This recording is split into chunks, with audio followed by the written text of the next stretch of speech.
Hey everyone, तो कैसे हैं आप सब। आज की वीडियो में हम तत्सम एवं तद्भव देशज विदेशज से संबंधित प्रश्नों को देखेंगे जो कि पिछले कुछ सालों में लगातार परीक्षाओं में पूछे जा रहे हैं और ख़ास तौर से आर और यूपीपीसीएस की परीक्षाओं में। तो चलिए देखते हैं ये प्रश्न कौन कौन से हैं। प्रश्न 41 में हमसे पूछा जा रहा है, निम्नलिखित में से कौन सा शब्द तत्सम है। हमें बताना है कि कौन सा शब्द तत्सम शब्द के अंतर्गत आएगा। सोलह, शोभन, सोता या सोना। तो शोभन शब्द जो है यह तत्सम के अंतर्गत आता है। प्रश्न अगला देखते हैं, निम्नलिखित में से तत्सम शब्द कौन सा है। इसमें हमें तत्सम शब्द बताना है। शिखा, चंदा, रात या बात। तो शिखा शब्द जो है यह तत्सम के अंतर्गत आता है। प्रश्न 43, निम्न में से कौन सा शब्द तत्सम है। इसमें भी हमें तत्सम ही बताना है। क्षेत्र, गधा, गाय या घर।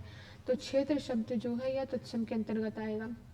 प्रश्न 44, जो शब्द संस्कृत भाषा से उत्पन्न या विकसित हुए हैं वे हैं क्या कहलाते हैं। वे तत्सम कहलाते हैं, तद्भव, अर्ध तत्सम या देशज। तो वे तद्भव कहलाते हैं। तद्भव शब्द वे शब्द हैं जो संस्कृत भाषा से उत्पन्न या विकसित हुए हैं। अगले प्रश्न की ओर बढ़ते हैं। अगले प्रश्न में हमसे क्या पूछा जा रहा है, निम्नलिखित में से कौन सा शब्द तद्भव नहीं है। बताना है कि तद्भव नहीं है, ध्यान रखें इस बात का।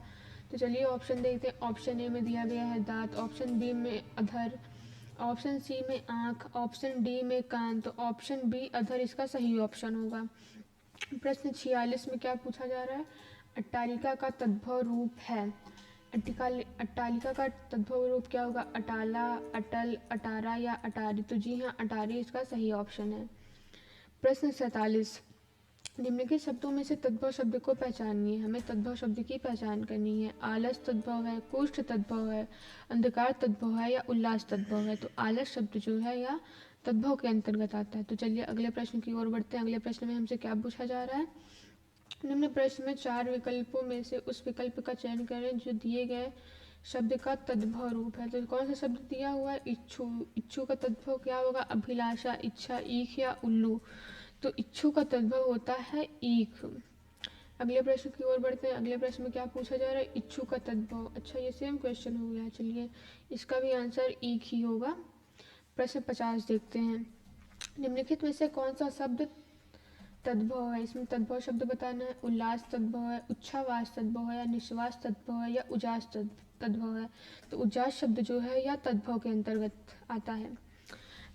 प्रश्न 51 में क्या पूछ रहे हैं, 51 में है, उन्मेष किस प्रकार का शब्द है। उन्मेष आगत है, तद्भव शब्द है, तत्सम है या देशज है। तो उन्मेष शब्द जो है यह तद्भव के अंतर्गत आता है। कपाट किस प्रकार का शब्द है। चलिए देखते हैं ऑप्शन क्या क्या दिया हुआ है, कपड़ा, किवाड़, कांटा, कमर। तो किवाड़ इसका सही ऑप्शन होगा। प्रश्न अगले प्रश्न की ओर बढ़ते हैं। प्रश्न 53 में क्या पूछ रहा है, तद्भव शब्द है, सकट, घात, कांच या गोपाल। तो कांच शब्द जो है यह तद्भव शब्द है। कर्म का तद्भव बताना है। कर्म अर्थात कार्य, कर्म। ऑप्शन क्या दिया हुआ है, काम, कृत्य, क्रिया, कार्य। तो ऑप्शन ए सही आंसर होगा। कर्म का तद्भव काम होता है। अगले प्रश्न की ओर बढ़ते हैं। अगले प्रश्न में हमसे पूछा जा रहा है, निम्नलिखित में से कौन सा शब्द तद्भव है। हमें तद्भव बताना है। चूड़, छिद्र, ज्ञान या छत। छत जो है ना ये तद्भव के अंतर्गत आता है। प्रश्न 56 देखते हैं, निम्न शब्दों में से तद्भव शब्द को पहचानिए। हमें तद्भव शब्द की पहचान करनी है। ऑप्शन क्या दिया हुआ है, प्रस्तर, जामुन, तेल, पौत्र। तो जामुन जो शब्द है ना ये तद्भव शब्द के अंतर्गत आता है। प्रश्न 57 देखते हैं, निम्न में से कौन सा शब्द तद्भव है। इसमें हमें तद्भव बताना है। यौवन, निर्झर, जीभ या स्थान। तो जीभ जो है ना यह तद्भव के अंतर्गत आती है।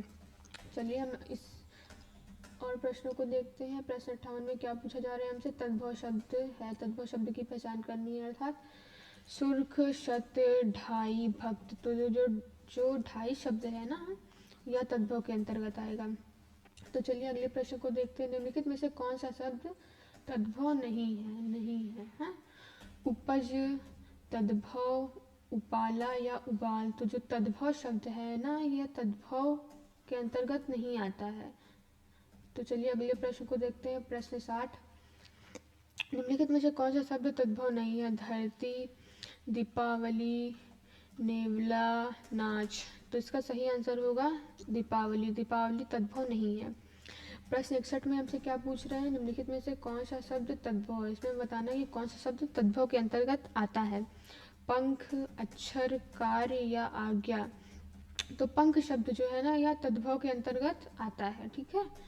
प्रश्न 62 देखते हैं, निम्नलिखित में से कौन सा शब्द तद्भव है। तद्भव बताना है हमें। पक्ष, पक्षी, पतन या पत्ता। तो पत्ता शब्द तद्भव के अंतर्गत आता है। अगले प्रश्न में हमसे क्या पूछा जा रहा है, निम्नलिखित शब्दों में से तद्भव शब्द को पहचानिए। इसमें भी तद्भव शब्द ही बताना है हमें। नासिका, बच्चा, ग्रीष्म, लक्ष्मी। तो ऑप्शन बी बच्चा सही ऑप्शन होगा। प्रश्न 64, सुवर्ण शब्द है। सुवर्ण शब्द कैसा शब्द है, तद्भव शब्द या तत्सम, विदेशी या देशज। तो सुवर्ण शब्द तद्भव शब्द है। अगले प्रश्न की ओर बढ़ते हैं। अगले प्रश्न में हमसे क्या पूछा जा रहा है, निम्नलिखित में से तद्भव शब्द का चयन कीजिए। इसमें भी हमें तद्भव शब्द को ही चुनना है। हस्त, हस्ती, हींग या हीरक। तो जो हींग शब्द है अर्थात ऑप्शन सी या तद्भव शब्द के अंतर्गत आता है। तो चलिए अगले प्रश्न की ओर बढ़ते हैं। अगले प्रश्न में हमसे क्या पूछा जा रहा है, निम्न में तद्भव शब्द है, हमें तद्भव शब्द बताना है। स्थल, दुग्ध, दीपक या दही। तो दही जो है ना यह तद्भव शब्द के अंतर्गत आती है। अगले प्रश्न की ओर बढ़ते हैं। अगले प्रश्न में हमसे क्या पूछा जा रहा है, निम्नलिखित में से तद्भव शब्द कौन सा है। हमें तद्भव शब्द की पहचान करनी है। दस, मस्तक, वधु या लक्ष्य। तो दस जो है ना यह तद्भव के अंतर्गत आता है। इसी क्रम में हम अगले प्रश्न को भी देखते हैं। अगले प्रश्न अर्थात 68 क्वेश्चन नंबर में क्या पूछा जा रहा है, दिए गए विकल्पों में से तद्भव शब्द का चयन कीजिए। तद्भव शब्द हंसी है या वचन है, विधवा है या शौर्य है। तो हंसी शब्द है ना जो वो तद्भव के अंतर्गत आती है। प्रश्न 69 को देखते हैं, निम्नलिखित शब्दों में से कौन सा अनुकरणात्मक शब्द है। बंधन, चंद्रमा, ऋण क्षेत्र या खड़खड़। तो खड़खड़ शब्द जो है ना यह अनुकरणात्मक शब्द के अंतर्गत आता है। प्रश्न 70 देखते हैं। प्रश्न 70 में हमसे पूछा जा रहा है, खिड़की किस प्रकार का शब्द है। तद्भव, विदेशज, देशज या वर्णशंकर। तो खिड़की जो है यह देशज के अंतर्गत आती है। प्रश्न 71 देखते हैं। इसमें क्या पूछ रहा है हमसे, निम्न में से कौन सा शब्द देशज है। हमें देशज शब्द बताना है। आग, बच्चा, खिड़की या फूल। तो ऑप्शन सी खिड़की इसका सही ऑप्शन होगा। अगले प्रश्न की ओर बढ़ते हैं। अगले प्रश्न में हमसे क्या पूछा जा रहा है, व्युत्पत्ति के आधार पर किलकिल कौन सा शब्द है। किलकिल व्युत्पत्ति के आधार पर देशज है, विदेशज है, तत्सम है या अर्ध तत्सम है। तो किलकिल शब्द उत्पत्ति के आधार पर देशज के अंतर्गत आता है। अगले प्रश्न को देखते हैं, जिन शब्दों की उत्पत्ति का पता नहीं चलता उन्हें कहा जाता है। उन्हें तत्सम कहा जाता है, तद्भव कहा जाता है, देशज या संकर। तो इसका सही आंसर होगा देशज। देशज शब्द वे होते हैं जिनकी उत्पत्ति का पता नहीं चलता है। अगले क्वेश्चन को देखते हैं। इसमें क्या पूछ रहा है, देशज शब्द छाटिए। तारीख देशज है, डिबिया देशज है, सूरज देशज है या जन्म देशज है। तो जो डिबिया शब्द है यह देशज के अंतर्गत आती है। प्रश्न 75 देखते हैं, कौन तुर्की शब्द नहीं है। इसमें हमें बताना है कि कौन सा शब्द तुर्की शब्द के अंतर्गत नहीं आता है। बावर्ची, बेगम, डेरा, दरोगा। जो डेरा शब्द है ना ये तुर्की शब्द के अंतर्गत नहीं आता। बाकी के जो तीनों हैं ये तुर्की के अंतर्गत आएंगे। प्रश्न 76। प्रश्न 76 में हमसे पूछ रहा है, पंकज, जलद आदि किस प्रकार के शब्द हैं। ये रूढ़ शब्द हैं, यौगिक शब्द हैं, योग रूढ़ शब्द हैं या मिश्रित शब्द हैं। तो ये योग रूढ़ शब्द के अंतर्गत आते हैं। प्रश्न 77 देखते हैं, लालटेन शब्द निम्न वर्गों में से किस वर्ग में आता है। तत्सम, तद्भव, देशज या विदेशज। तो लालटेन शब्द विदेशज के अंतर्गत आता है। चलिए अगले प्रश्न को देखते हैं। अगले प्रश्न में हमसे क्या पूछा जा रहा है, निम्न में से कौन सा शब्द विदेशी है। विदेशी की पहचान करनी है। टिकट, मध्य, मयूर, वचन। तो जो टिकट शब्द है या विदेशी शब्द है। अगले प्रश्न की ओर बढ़ते हैं। निम्नलिखित शब्दों में से विदेशी शब्द को पहचानिए। हमें विदेशी शब्द की पहचान करनी है। निद्रा, अचरज, अलमारी, चबूतरा। तो अलमारी शब्द जो है यह विदेशी है, विदेशी शब्द है। अगले प्रश्न की ओर बढ़ते हैं। निम्न में से कौन सा शब्द विदेशज है? हमें विदेशज शब्द की पहचान करनी है। रिक्शा विदेशज है, जूता विदेशज है, तेंदुआ विशेष विशेष विदेशज है या फिर नाव? तो इसका सही ऑप्शन होगा रिक्शा। प्रश्न 81, कौन सा शब्द तुर्की भाषा का नहीं है? पैगंबर, बेगम, चेचक या बारूद? तो पैगंबर इसका सही ऑप्शन होगा। प्रश्न 82, निम्न में विदेशी शब्द कौन सा है? हमें विदेशी शब्द की पहचान करनी है। उष्ण, अमीर, प्रिय, भक्त। तो अमीर शब्द जो है या विदेशी शब्द है। प्रश्न 83 देखते हैं। विदेशज शब्द है चश्मा, जूता, जीव, वायु। तो चश्मा शब्द जो है या विदेशज शब्द के अंतर्गत आता है। प्रश्न 84, कौन सा फारसी शब्द नहीं है? मलीदा, पैगामा, इस्तीफा, तनख्वाह। तो इस्तीफा शब्द जो है यह फारसी के अंतर्गत नहीं आता है। अगले प्रश्न को देखते हैं। अगले प्रश्न में क्या पूछा जा रहा है? निम्न शब्दों में से विदेशी शब्दों को पहचानिए। ग्लास, अचल, आश्चर्य, छाता।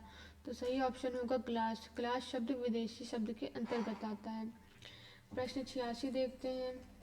निम्न शब्दों में से कौन सा विदेशी नहीं है? कमर, कमरा, कमेटी, कान। तो कान शब्द जो है यह विदेशी के अंतर्गत नहीं आता है।